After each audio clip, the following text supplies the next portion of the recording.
عقیدہ ختم نبوت آج کے دور میں اس کا سمجھنا ضروری ہے۔ اس کے بغیر ہمارا ایمان مکمل نہیں ہو سکتا،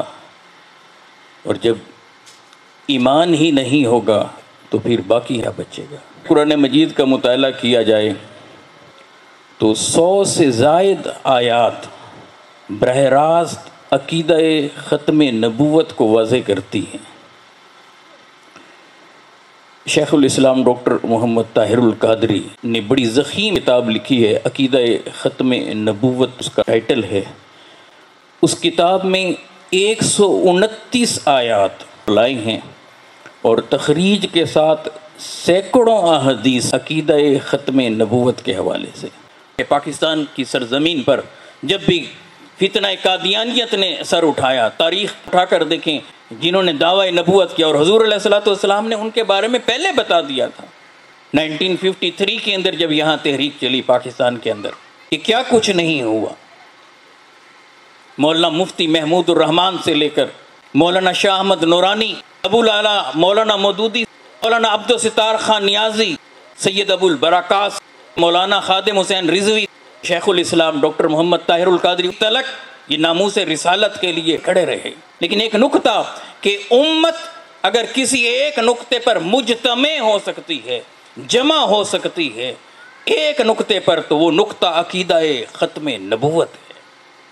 اگر ہم دنیا کے اندر آقا کے غلام کی حیثیت سے کھڑا ہونا چاہتے ہیں تو یاد رکھ لیں کہ یہ وہ واحد نقطہ ہے کہ جس پر کسی کا اختلاف نہیں ہے۔ جو اس سے اختلاف کرتا ہے وہ دین سے خارج ہے۔ مولانا عبدالستار خان نیازی رحمۃ اللہ علیہ تحریک ختم نبوت میں انہیں گرفتار کر لیا گیا، سزائے موت کا اعلان کیا گیا۔ سزائے موت کا اعلان ہو چکا تو انہیں کال کوٹھڑی میں بند کر دیا گیا۔ قریب تھا کہ سزائے موت انہیں دے دی جاتی، مگر پریشر میں پھر اس کو عمر قید میں بدلا گیا، بعد میں پھر انہیں رہا کر دیا گیا۔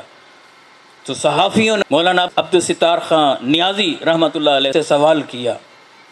کہ آپ کی عمر کتنی ہے؟ تو کہنے لگے مصطفیٰ علیہ تحیت و ثنا کی عظمت کی خاطر، ناموس کی خاطر، آقا علیہ الصلوۃ والسلام کی ختم نبوت کی خاطر جب مجھے پھانسی کی سزا ہوئی اور پھر جب مجھے جیل کے اندر ڈالا گیا کال کوٹھڑی میں، جتنے دن میں وہاں رہا اصل میں تو میری وہی زندگی ہے، باقی تو ساری شرمندگی شرمندگی شرمندگی۔ اے لوگوں کہ مصطفیٰ علیہ الصلوۃ والسلام کے تذکرے میں، ذکر میں، آقا کی رفعت میں، عشق کے اندر آقا کی شان کو بیان کرتے ہوئے، حضور کا تذکرہ کرتے ہوئے، درود و سلام بھیجتے ہوئے اور آقا کے نقوش پا پر چلتے ہوئے، آقا کی سیرت کو اپناتے ہوئے، اگر وقت پڑے، ضرورت پڑے تو آقا کے لیے مال کو، اپنی اولاد کو، حتیٰ کہ اپنی جان کو لٹاتے ہوئے جو لمحے میسر آ جاتے ہیں وہی تو زندگی ہے، باقی سب کچھ تو شرمندگی ہے۔ ہر دور کے اندر ایسے فتنہ پرور اٹھتے ہیں، ہر دور کے اندر ایسے سازشی اٹھتے ہیں۔ آج بھی قادیانیت کے لگائے ہوئے پودے کئی جگہوں کے اوپر ہیں، کبھی سامنے سے آ کر، کبھی چھپ کر، کبھی عالمی طاقتوں کے پیچھے کھڑے ہو کر ہمارے ایمان پر، ہمارے عقیدے پر ضربیں لگاتے رہتے ہیں۔ اور یاد رکھ لیں جب تک کسی ایک بھی بندہ مومن آقا کا، جب تک کوئی ایک بھی غلام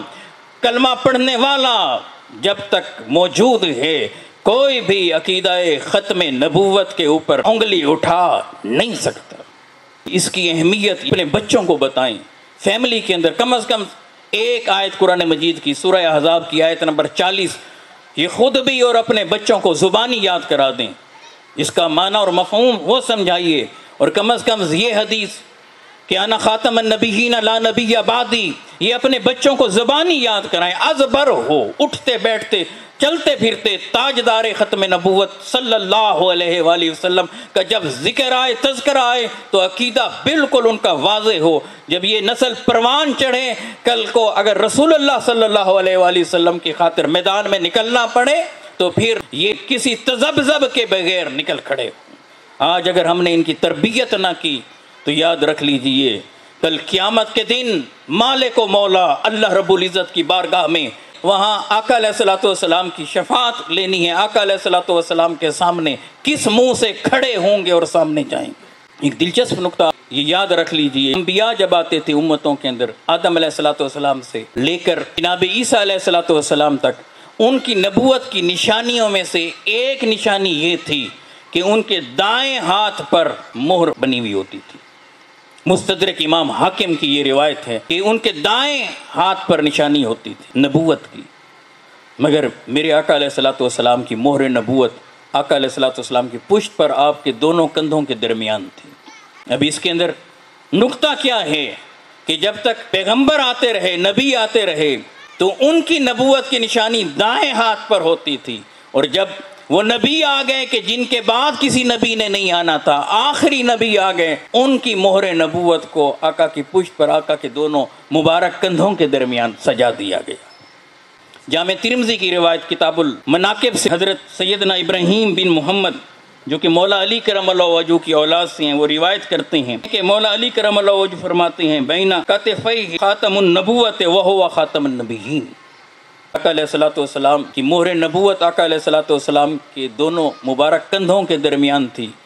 اور آقا علیہ الصلوۃ والسلام آخری نبی تھے۔ اور حضور علیہ الصلوۃ والسلام سے بھی یہ سوال پوچھا گیا، یا رسول اللہ باقی یہ انبیاء ہیں ان کے تو دائیں ہاتھ پر مہر نبوت ہوتی تھی، تو آپ کی پشت پر کیوں؟ تو آقا علیہ السلام نے فرمایا تھا اس لیے کہ میرے بعد اب کسی نبی اور رسول نے نہیں آنا، لا نبی بعدی ولا رسولا، کہ میرے بعد نہ کوئی نبی ہے نہ کوئی رسول۔ شفا میں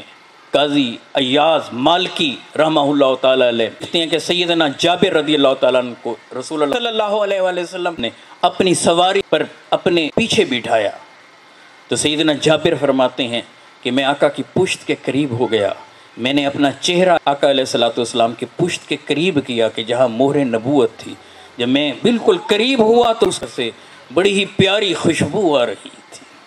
اللہ اکبر کبیرہ، کہ صحیح مسلم میں بھی یہ موجود ہے کہ آقا علیہ الصلوۃ والسلام کی مہر نبوت تھی، اس پر سیاہ تل تھے، بہت ہی حسین اور خوبصورت لگتے تھے۔ اور محدث امام ابو نعیم رحمہ اللہ تعالیٰ علیہ دلائل النبوہ کی شرح میں، جسے ضیاء القرآن پبلشر والوں نے چھپوایا ہے، نیچے حاشیہ دیا ہے، مہر نبوت تھی،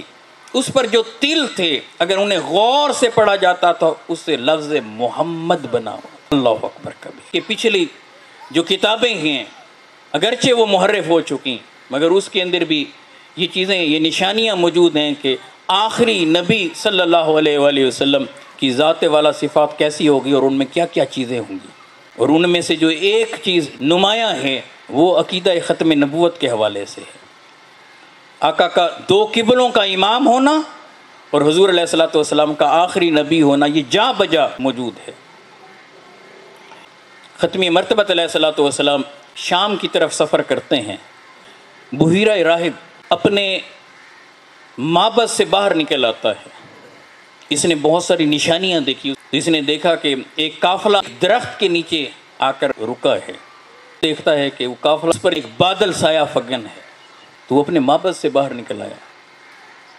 ایک اور روایت جہاں ایک اور راہب کا تذکرہ ملتا ہے، وہ بھی شام کے سفر کے حوالے سے، اس کا نام نستورہ ہے، اس نے بھی یہ دیکھا کہ بادل چلتا جا رہا ہے اور ایک درخت کے نیچے قافلہ وہاں رک جاتا ہے، جس میں نبی اکرم صلی اللہ علیہ وسلم تشریف فرماتے، وہ نستورہ وہ باہر نکل آتا ہے اور پوچھتا ہے کہ یہ کون ہیں، کیونکہ اس درخت کے نیچے تو نبی ہی پڑاؤ کرتے ہیں۔ یہ نستورہ کے حوالے سے روایت ہے۔ بحیرہ راہب باہر نکل آیا، نبی اکرم صلی اللہ علیہ وآلہ وسلم کے بارے میں دریافت کرنے لگا، اس نے دیکھا کہ حضور کی آنکھوں میں سرخ ڈوریاں ہیں، تو پوچھنے لگا کہ یہ ہمیشہ ایسی رہتی ہیں یا یہ کبھی کبھار ایسے ہوتا ہے؟ آقا کے ساتھی تھے، انہوں نے بتایا کہ ہمیشہ سے ایسی رہتی ہیں۔ وہ کہنے لگا کہ ان کی حفاظت کیجئے، یہ آخری نبی ہیں، انہیں واپس لے جائیے۔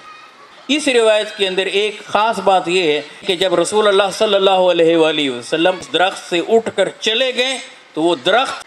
جڑوں سے نکل کر زمین بوس ہو گیا۔ اشارہ ملتا ہے کہ اگر پچھلی کتابوں میں کسی درخت کا یہ بھی لکھا تھا کہ اس کے نیچے نبی آ کر قیام کرتا ہے، اور پھر آقا علیہ الصلوۃ والسلام کی نشانیوں میں سے بھی وہ تھا، اور ادھر آقا علیہ الصلوۃ والسلام جس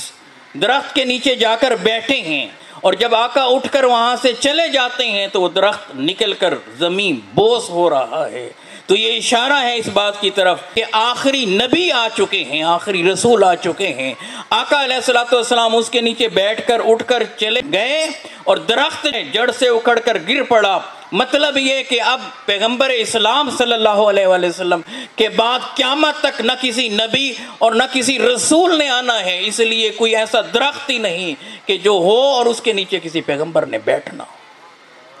اللہ اکبر کبیرہ۔